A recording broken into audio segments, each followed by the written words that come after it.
کہ مولوی نور محمد صاحب لدھیانوی رحمۃ اللہ علیہ کا یہ نسخہ تھا، نورانی قاعدہ جو ہے چند صفحات پر تھا۔ اس کے اوپر حضرت مولانا شاہ محمد ابراء الحق صاحب رحمۃ اللہ علیہ نے محنت کیا اور ایک شکل دی۔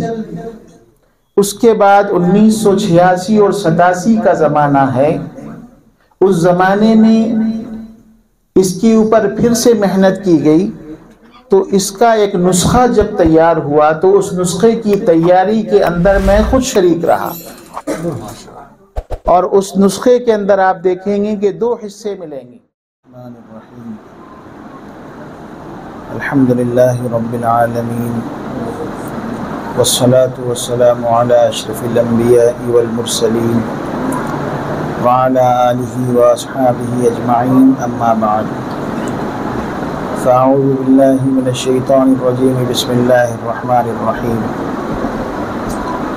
الف لام میم ذالک الکتاب لا ریب فیہ ھدی للمتقین الذین یؤمنون بالغیب ویقیمون الصلاة ومما رزقناہم ينفقون والذین یؤمنون بما انزل الیک وما انزل من قبلک وبالآخرة هم یوقنون اولئک علی ھدی من ربہم واولئک هم المفلحون۔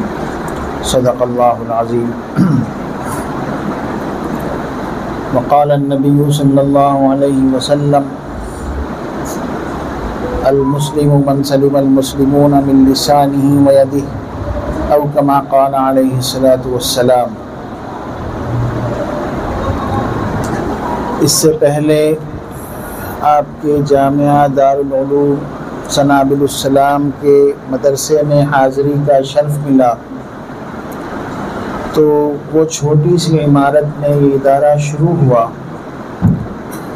اس وقت بھی اللہ کا فضل و کرم رہا کہ ایک طالب علم کے تکمیل قرآن مجید کے مجلس میں شرکت کا موقع ملا۔ اس کے بعد یہ دوسری مرتبہ حاضری کا موقع ہے، تو اس موقع پہ بھی عبارت بھی بڑی ہے، طلباء کی تعداد بھی بڑھی ہے، اور ماشاءاللہ اس میں بھی ایک طالب علم نے جو ہے تکمیل حفظ کی سعادت حاصل کی ہے۔ تو اللہ تبارک و تعالیٰ کا فضل و کرم ہے کہ جس ادارے کو ترقی دیتے ہیں اللہ تعالیٰ، تو ترقی عمارتوں سے نہیں ہوتی ہے، ترقی تعلیمات سے ہوتی ہے، ترقی نتائج سے ہوتی ہے، ترقی اساتذہ اکرام کے محنت سے ہوتی ہے۔ تو ان تمام چیزوں کو دیکھنے کے بعد یہ محسوس ہو رہا ہے کہ یہ ادارہ اپنی کامیابی کے منزل کے جانب گامزن ہے۔ تو اللہ سے دعا ہے کہ اللہ تعالیٰ اس ادارے کو دن دنی رات چوگنی ترقیات سے، ظاہری باطنی ترقیات عطا فرمائے، حاسدین کی حسد سے، بد نظروں کی بد نظری سے حفاظت فرمائے۔ میرے پیاروں، میرے عزیزوں، یہ قرآن مجید کی تعلیم کا حاصل کر لینا آج کے دور میں یہ بہت بڑی دولت، کسی ملک کا بادشاہ بنا دیا جائے اور اس ملک کے سارے اختیارات اس کو دے دیے جائیں، تو وہ ملک کی بادشاہت، وہ اختیارات اور وہ تمام خزانے ختم ہو جائیں گے۔ لیکن یہ جو خزینہ اللہ تبارک و تعالیٰ نے آپ کو قرآن کی شکل میں دیا، یہ یہاں بھی اور وہاں بھی، اور جہاں آپ وہاں کا قرآن آپ کے ساتھ۔ جس وقت ملک کی آزادی ہو رہی تھی، اس وقت انگریزوں نے سمجھا کہ اس ملک کے آزاد کرانے کے لیے جو مدارس کے طلباء محنت کر رہے ہیں، ان طلباء کے دل سے قرآن کی عظمت کو ختم کر دیا جائے، مدارس کو بند کر دیا جائے، کلام مجید کے سینکڑوں نسخوں کو جلا دیا جائے، تو میرے عزیزوں، میرے پیاروں، یہ سارے عمل ہو چکے، حفاظوں کو کھولتے ہوئے تیل میں ڈال دیا گیا، کلام مجید کے نسخوں کو جلا دیا گیا، عمارتیں مدارس کے مسخ کر دی گئیں، سارے طلباء ڈر کر چلے گئے، لیکن ایک نابینا حافظ جو قرآن مجید کی تلاوت کر رہا تھا ایک ٹوٹے ہوئے گھر میں بیٹھ کر، تو اس وقت کے انگریز جنرل نے کہنے پر یہ مجبور ہو گیا کہ ہم تو کتابی شکل کو جلا سکتے ہیں، طلباء کو بھگا سکتے ہیں، لیکن اس نابینا کے دل میں جو قرآن مجید محفوظ ہے اس کو ہم کیسے ختم کر سکتے ہیں؟ تو میرے پیاروں، میرے عزیزوں، اللہ نے جو دولت ہمیں اور آپ کو عطا کی ہے اس کی قدر کرنے کی توفیق عطا فرمائے، اس کے خدمت میں ہمیں لگنے کی توفیق عطا فرمائے۔ جو کوئی یہ سوچتے ہیں کہ میں صرف نورانی قاعدہ پڑھا رہا ہوں تو یہ نہ سمجھے کہ میں نے چھوٹا کام کیا، بلکہ اسلام کا سب سے عظیم الشان کام نورانی قاعدہ پڑھانے کا ہے۔ بخاری تو ہر کوئی پڑھانے کے لیے تیار ہے، لیکن نورانی قاعدہ پڑھانے کے لیے کوئی تیار نہیں ہے۔ نورانی قاعدہ صحیح ہو گیا تو قرآن صحیح، جب قرآن صحیح ہو گیا تو ساری چیزیں صحیح ہو جائیں گی۔ ہمارے جتنے بھی اکابرین ہیں ان تمام لوگوں نے جب بھی کہیں کسی ادارے میں گئے تو یہی درخواست کرتے تھے کہ اپنے مدرسے کے پڑھنے والے طلباء پر پوری طرح سے محنت کی جائے کہ وہ قرآن مجید کو تجوید کے ساتھ پڑھنے والے بنے۔ یہ مولوی نور محمد صاحب لدھیانوی رحمت اللہ علیہ کا یہ نسخہ تھا، نورانی قاعدہ جو ہے چند صفحات پر تھا۔ اس کے اوپر حضرت مولانا شاہ محمد ابراء الحق صاحب رحمت اللہ علیہ نے محنت کیا اور ایک شکل دی۔ اس کے بعد 1986 اور 87 کا زمانہ ہے، اس زمانے میں اس کے اوپر پھر سے محنت کی گئی، تو اس کا ایک نسخہ جب تیار ہوا تو اس نسخے کی تیاری کے اندر میں خود شریک رہا، اور اس نسخے کے اندر آپ دیکھیں گے کہ 2 حصے ملیں گے، اول اور دوم۔ پہلے وہ الگ الگ تھا، پھر اس کو یکجا کیا گیا۔ تو اس میں مرحوم حضرت مولانا مفتی عبد المغنی صاحب مظاہری، جو مولانا عبد القوی صاحب کے بڑے بھائی ہیں، ان کے والد محترم مدرسے فیض العلوم کے نائب ناظم ہوا کرتے تھے، تو ہم لوگوں کو عشاء کی بعد لے کے بیٹھتے تھے، اور بیٹھنے کے بعد جو ہے وہ ترتیب جو تختی کی ہوتی تھی تو کہتے تھے کہ بیٹا اس تختی میں اس ترتیب سے جمع کرو۔ وہ جمع کرنے کے بعد وہ نسخہ جب تیار ہوا اور وہ ہردوئی گیا، اور ہردوئی نے وہاں پر اپنے اساتذہ کے سامنے رکھا، پھر اساتذہ نے اس کچھ ترمیم و اضافہ کیا، اس کے بعد حضرت شاہ صاحب نے اس کو منظوری دی، اور اس کے بعد وہ نسخہ مارکیٹ میں آیا، لوگوں کے سامنے آیا۔ آج پورے عالم میں جہاں کہیں لوگ آسانی کے ساتھ بغیر کسی اس کے 15 دن میں بھی نورانی قاعدہ ختم کیے ہوئے لوگ ملیں گے، اور وہ میرے شاگرد بھی ہیں۔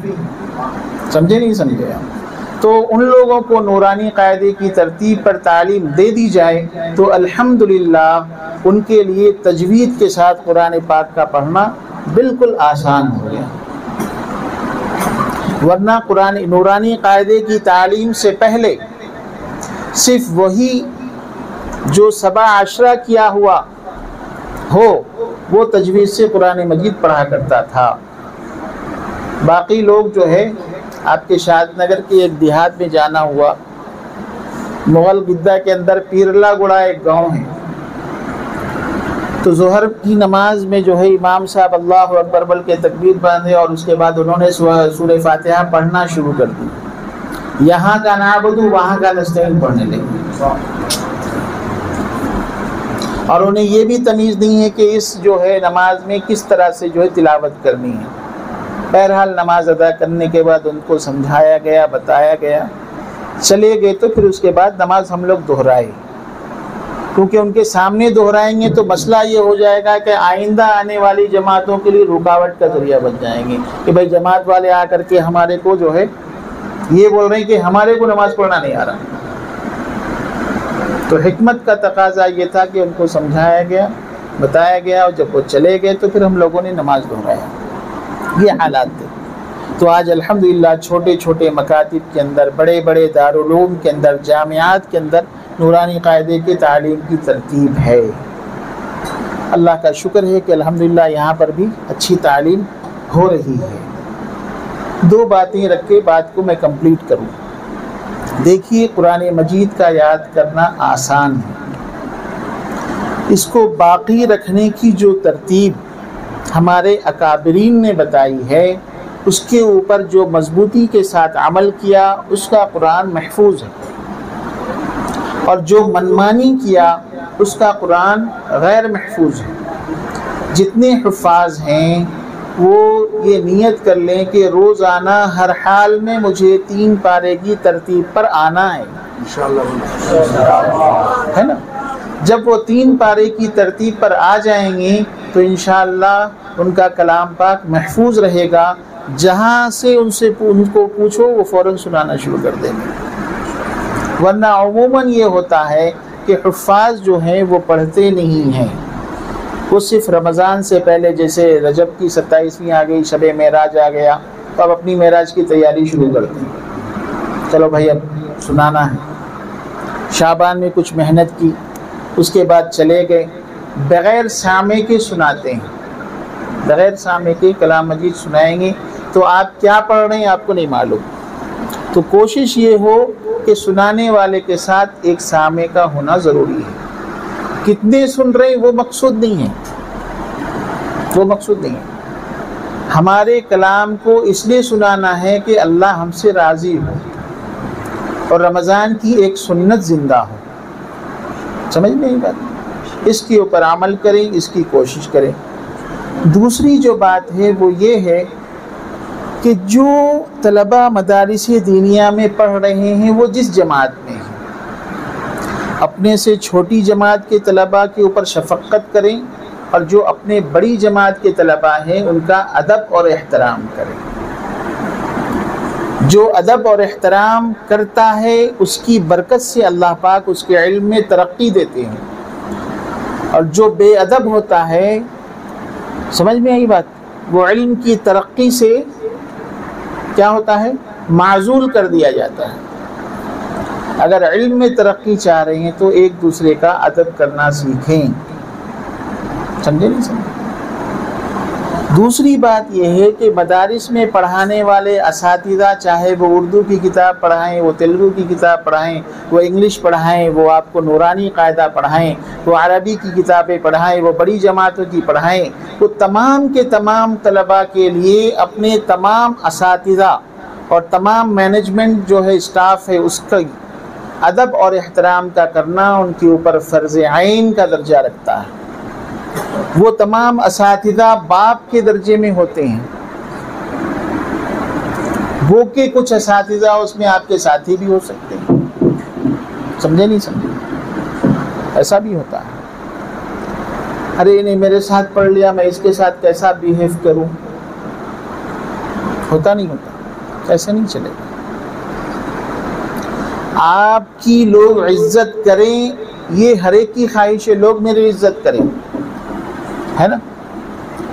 لیکن میں کسی کی عزت نہ کروں، یہ میری تمنا ہے۔ اگر آپ عزت دیں گی تو عزت آپ کو ملے گی۔ گیند آپ جتنی زور سے دیوار پر مارو گے اتنی زور سے ریٹرن آپ کے ہاتھ میں آئے گی، سمجھ میں؟ تو کوشش یہ کریں کہ ہر کوئی ایک دوسرے کا ریسپیکٹ کرے، سمان کرے، احترام کرے۔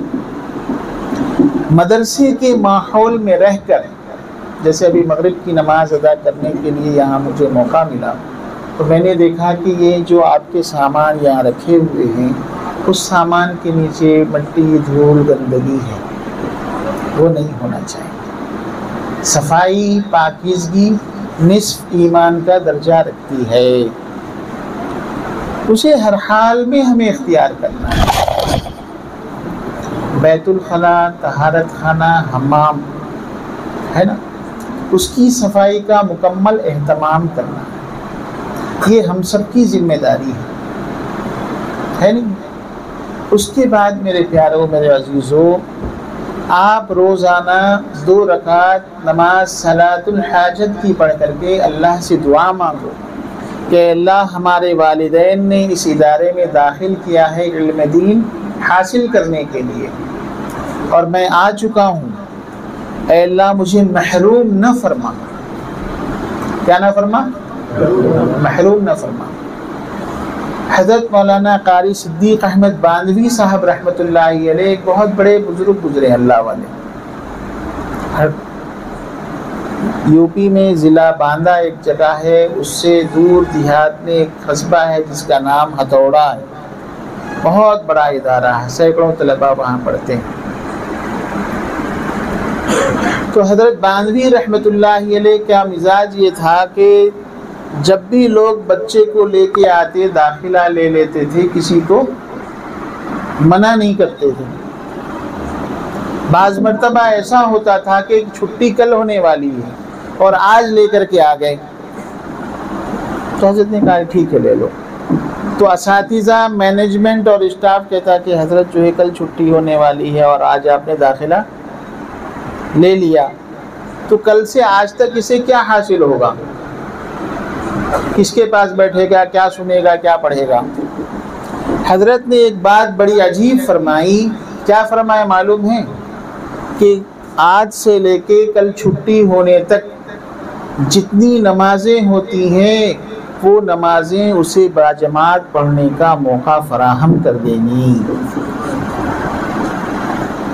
نمبر 2، اتنے ماحول میں کم سے کم ایک کلمہ تو سیکھ لے گا۔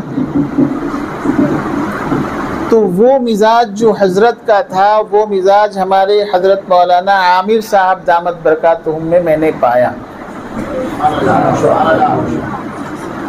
خصوصیات ہوتی ہیں، آپ دیکھ رہے ہیں، ارے بھائی بچے آ رہے ہیں لیتے جا رہے ہیں، جگہ ہے نہیں ہے، ہو پائے گا نہیں ہو پائے گا، کچھ ٹھیک ہے آ جاؤ چلو ہوتا ہے۔ تو آپ خوش قسمت ہیں، آپ کے والدین خوش قسمت ہیں کہ ایسے پرآشوب دور کے اندر 2-4 مشتمل افراد کے اوپر خاندان کا ماہانہ گزر بسر مشکل ہے۔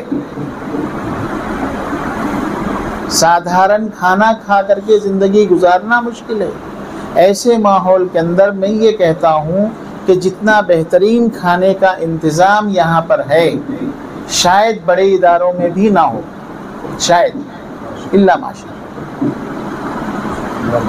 تو میں یہ دعا کر رہا ہوں جتنا اچھا کھانے کا انتظام ہے، اللہ کرے کہ اس سے بہتر انتظام تربیت کا ہو جائے، اس سے بہتر انتظام تعلیم کا ہو جائے، اس سے بہتر انتظام ہمارے اساتذہ ان آنے والے مہمانان رسول کا حق ادا کرنے والے بن جائیں، نہ کہ بھائی میں آیا، میرا ٹائم ہو گیا، کھانا پوری ہو گیا، میں چلے گیا۔ ایسا نہیں ہونا ہے۔ اگر ایسا ہوتا تو ہم بھی نہیں بنتے، آپ بھی نہیں بنتے۔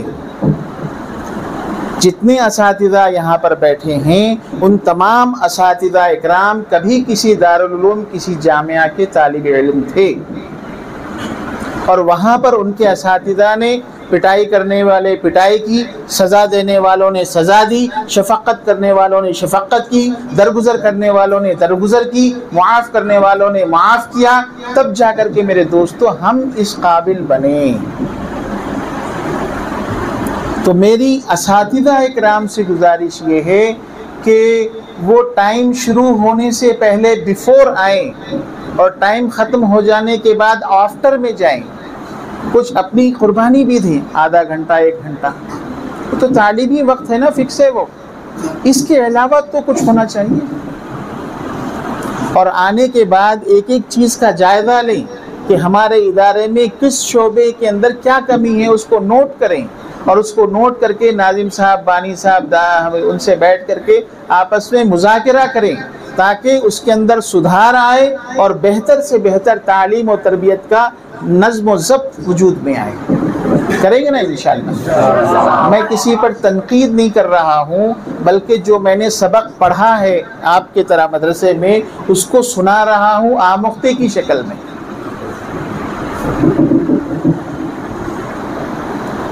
اور اس کے بعد میرے عزیزوں، میرے پیارےو، آج آپ یہاں پڑھ رہے ہیں، کل تعلیم سے فارغ ہو جائیں گے، چلے جائیں گے، تو آپ یہ سوچیں گے کہ میرا کام ہو گیا۔ اصل کام مدرسے کی تعلیم کے بعد شروع ہوتا ہے، فراغت کے بعد شروع ہوتا ہے۔ آپ کو اگر نمونہ بننا ہے تو شاہ ولی اللہ محدث دہلوی کو اپنا نمونہ اس ملک کے اندر کیسے کام کیا انہوں نے. اگر آپ کو نمونہ بنانا ہے کسی کو تو حضرت مولانا حجت الاسلام قاسم مولانا محمد قاسم نانوتوی رحمۃ اللہ علیہ کو بنانا. اگر آپ کو نمونہ بنانا ہے تو حضرت مولانا شاہ محمد اشرف علی تھانوی صاحب کو بنانا. حضرت آپ کو نمونہ بنانا ہے دعوت کے میدان میں مسلمانوں کے اندر کیسے اصلاح ہو تو حضرت مولانا الیاس صاحب رحمۃ اللہ علیہ کو نمونہ بنانا. اور عالمی پیمانے پر مسلمانوں کے ملکوں کی اصلاح ہو اور عالمی پیمانے پر انسانیت کے اندر مساوات اور بھائی چارگی پیدا ہو جائے تو اس کے لیے حضرت مولانا مفکر اسلام سید ابو الحسن علی ندوی رحمۃ اللہ علیہ کو نمونہ بنانا. اگر خانقاہی مزاج کے اندر آپ کو ڈھلنا ہے تو آپ کو حضرت مولانا زکریا رحمۃ اللہ علیہ کو اپنانا. یہ تمام کے تمام ہمارے بڑے اکابرین ہیں. ملک کے سیاسی اور ملی مسائل کے معاملے ہوں اس کے اندر جمعیت کے جو بڑے ذمہ دار ہیں حضرت مولانا ارشد صاحب ہیں, حضرت مولانا اسد صاحب ہیں, حضرت مولانا حسین احمد مدنی صاحب, ایسے لوگوں کو ہمیں نمونہ بنانا پڑے گا, رہبر بنانا پڑے گا. تو یہ تمام چیزوں کو سمجھنا ہے اور ان تمام چیزوں کو سمجھ کر ان کی زندگیوں کو, ان کی کارگزاریوں کو پڑھنا ہے. مدرسے کی تعلیم اور تربیت کا نظام جنہوں نے سب سے بہترین انداز میں چلایا وہ ہیں حکیم الاسلام حضرت مولانا محمد قاری طیب صاحب رحمۃ اللہ علیہ, جنہوں نے 56 سال مسند اہتمام پر خدمت انجام دی اور جب موقع ملا تو اس کو چھوڑ بھی دیا. حضرت مولانا قاسم نانوتوی صاحب رحمۃ اللہ علیہ بانی دارالعلوم کیا ہے دیوبند, اور ان کے بیٹے حافظ محمد احمد صاحب جامعہ نظامیہ کے محتمم رہ چکے ہیں. ان کے پوتے قاری محمد طیب صاحب رحمۃ اللہ علیہ جو دارالعلوم دیوبند کے محتمم رہے اور انہوں نے اس کو 4 چاند لگایا. یہ تاریخ ہے یہ. اور جتنے ادارے ہیں دنیا بھر میں, ملک بھر میں, یہ سب اپنے ہیں. ہر ایک کو محبت کی نگاہ سے دیکھنا. وہ یہ جماعت, وہ جماعت, وہ مسلک, یہ مسلک نہیں, کچھ نہیں, ٹھیک ہے, وہ فلانے ہیں, وہ یہ, کچھ نہیں, سارے اپنے ہیں. سب کی قدر کرنا. لوگ کہتے ہیں مولانا احمد رضا خان بریلوی صاحب رحمۃ اللہ علیہ کو کہ انہوں نے ایسا کیا ویسا کیا. میں کہتا ہوں کہ ان کے رسومات کی وجہ سے بہت سارے دیہات میں اسلام اور کلمہ باقی ہے کہ لوگ کہیں پر جھنڈے کو لگا کر کے اپنے آپ کو مسلمان بنائے بیٹھے ہوئے ہیں, کہیں پر وہ چلا لگا کر کے جو اپنے آپ کو مسلمان باقی رکھے ہوئے ہیں. صرف 2 نسبتیں ہیں, نکاح کے وقت مول صاحب کو بلاتے, موتے کے وقت بلاتے, بس, اور کچھ نہیں. لیکن اب ان کی اصلاح کی ضرورت ہے, نہ کہ ان کو کافر, مشرک, مرتد کہنے کی ضرورت ہے. سمجھ گئے والی بات.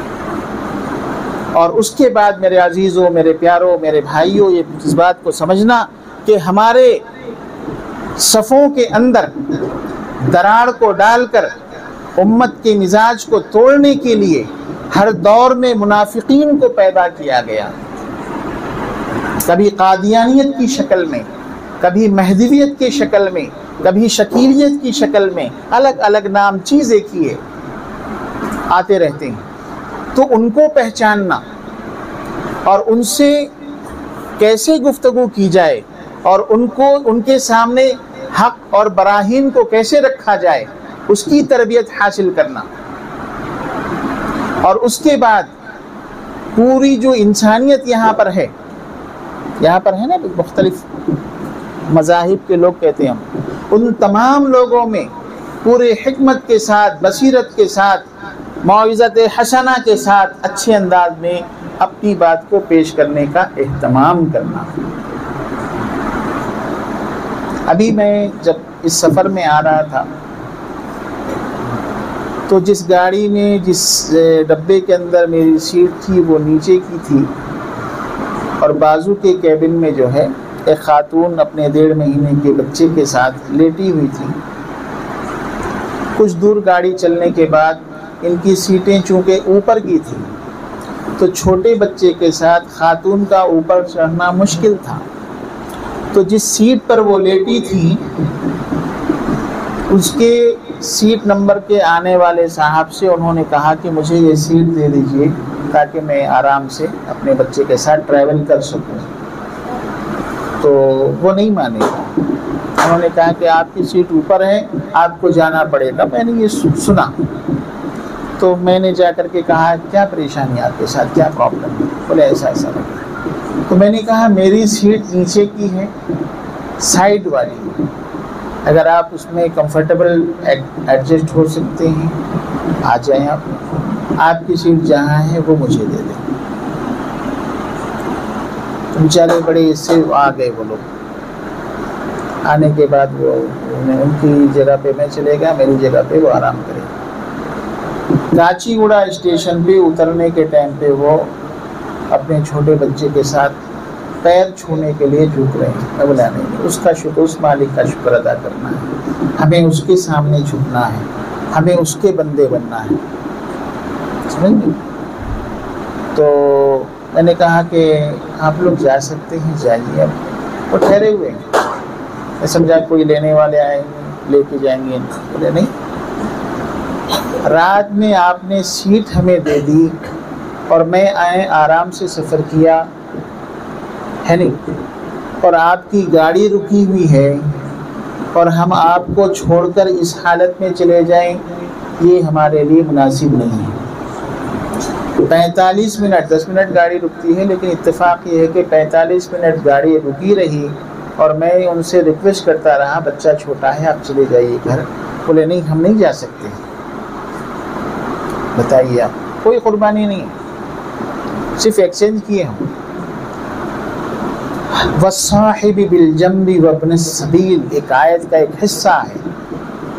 اللہ تبارک و تعالیٰ اس میں حکم دیتا ہے ہمیں، ایک تو پرماننٹ ہمارے دیوار سے اس کی دیوار لگی ہو وہ پڑوسی ہے، ایک ٹیمپریری پڑوسی ہے. سفر کے اندر ہم سفر کر رہے ہوں، ہمارے سیٹ کے بازو میں اگر کوئی بیٹھا ہے وہ میرا پڑوسی ہے. سمجھے نہیں؟ تو اللہ اس میں کیا کہہ رہا ہے، تم اپنے پڑوسیوں کا حق ادا کرو. جب اس کا حق ادا ہو جائے گا تو وہ خود بخود جو ہے اس طرف لوٹنے والا بن جائے گا. آپ بس میں سفر کر رہے ہیں، نیت کر لیجئے کہ اگر کوئی ضرورت مند، بڑی عمر کا بوڑھا آدمی، معذور آدمی، خاتون ہو، کوئی بھی ہو، آپ پہلے چلے گئے، آپ کو جگہ مل گئی، لیکن آپ اگر وہ شخص آ گیا، وہ خاتون آ گئی، تو آپ کیا کیجئے، اپنا حق اس پر قربان کر دیجئے. یہ اثر جو اس کی زندگی میں ہے نا، وہ ہمیشہ کے لیے نقش کر جائے گا کہ مسلمان جیسے ہمیں بتائے جاتے ہیں ویسے نہیں ہیں. میں نے اور میرا جو ایکسپیرینس ہے مسلمانوں کا وہ بالکل ڈیفرنٹ ہے.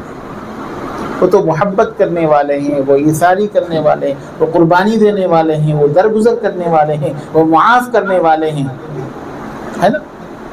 تو ان چیزوں کو ذرا ہمیں اپنانا ہے. اور تمام یہ طلباء ہمارے چھوٹے بڑے جتنے بیٹھے ہیں، کان کھول کر کے سن لیں.